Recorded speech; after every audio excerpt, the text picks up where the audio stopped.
விஜய் அவர்கள் மறைந்த விஜயகாந்த் போல உறுதியாக தாக்கத்தை உருவாக்குவார். அந்த தாக்கம் ஆளுங்கட்சியாகிய திமுகவிற்கு மிகவும் பெரிய பாதிப்பை ஏற்படுத்தும்.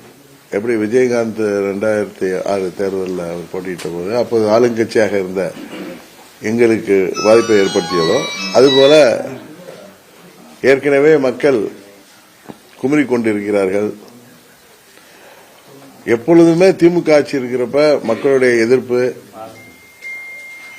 ஒரு அமைதி புரட்சியாக வெளிப்படும்.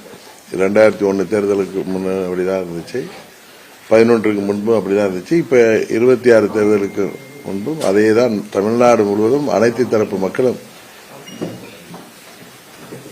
யாருக்கும் பாதுகாப்பு இல்லாத சூழ்நிலையில இந்த ஆட்சி முடிவுக்கு கொண்டு வரப்பட வேண்டும் என்பதிலே மக்கள் உறுதியாக இருக்கிறார்கள்.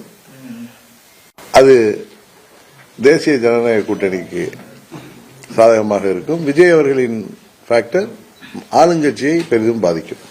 சார், சிஎம் பிரச்சாரம் பண்றாங்க, தொடர்ச்சியா என்ன சொல்லி பிரச்சாரம் பண்றாங்கன்னா, உங்க மேலெல்லாம், அதாவது கூட்டணி இருக்க தலைவர்கள் மேலெல்லாம் வழக்குகள் இருக்கு, அதன் மூலமா அவங்களுக்கு எந்த பாதிப்பும் ஏற்படக்கூடாதற்காக இப்படி சேர்ந்திருக்கிறாங்க அப்படின்னு. இல்ல, இன்னொரு வார்த்தை, ஒரு முதலமைச்சர், நீண்ட நாள் அனுபவம் உள்ள ஒரு அரசியல் தலைவர், குற்றம் சாட்டப்பட்டவர்கள் அக்யூஸ்ட் என்பதற்கும் குற்றவாளி என்பதற்குமே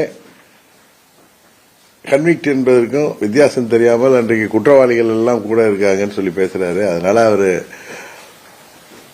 பயத்தின் உச்சத்தில் இருக்காங்க. ஏன்னா இந்த 5 ஆண்டுகள்ல எல்லா துறைகளிலும் ஊழல் இல்லாத துறையே இல்லை என்கிற அளவுக்கு மக்கள் குமரிக் கொண்டிருக்கிறார்கள். 30% கமிஷன் பெற்றுக் கொண்டுதான் வேலைகள் நடைபெற்று வருவதாக பொதுமக்களே குறை சொல்லி வருகிறார்கள். அதுபோல விவசாயிகளாக இருக்கட்டும், அரசு ஊழியர்களாக இருக்கட்டும், ஆசிரியர்களாக இருக்கட்டும், மின்துறை ஊழியர்களாக இருக்கட்டும், போக்குவரத்து துறை ஊழியர்களாக இருக்கட்டும், மருத்துவர்கள், செவிலியர்கள், ஏன் மாற்றுத்திறனாளிகள் வரை இந்த ஆட்சியிலே போராடாத மக்களே இல்லை, பொதுமக்கள் இல்லை என்கிற அளவிற்கு இந்த ஆட்சி 21 தேர்தல் வாக்குறுதிகள் எல்லாம் நிறைவேற்றாமல் திராவிடல் மாடல் என்பதே ஒரு சீட்டிங் மாடல் என்பதாக இந்த ஆட்சி நடந்து கொண்டிருக்கின்றது. திராவிடர்களாகிய நமக்கெல்லாம்